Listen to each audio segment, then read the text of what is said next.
For our next exercise, this one has more of a core demand than an arm demand.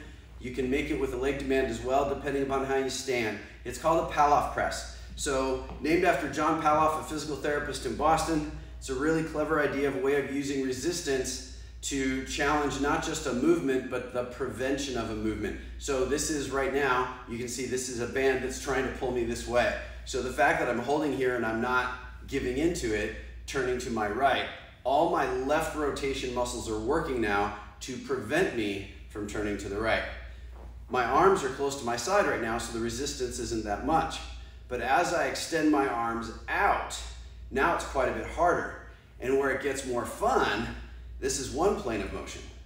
If I start coming up here, now it's a different plane of motion.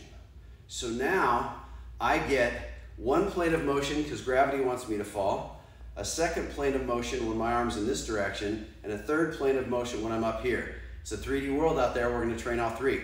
Now, as I said, I can change my stance to make it more physically demanding on my legs if I choose. So this stance is pretty easy.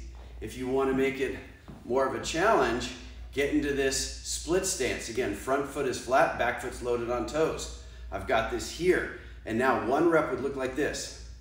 Out, up, down, in. Key feature, keep your tongue on the roof of your mouth and breathe through your nose. If I'm not talking, I'm doing this.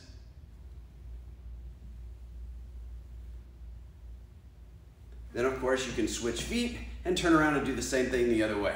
That's a Pallof press, challenge you in all three planes of motion.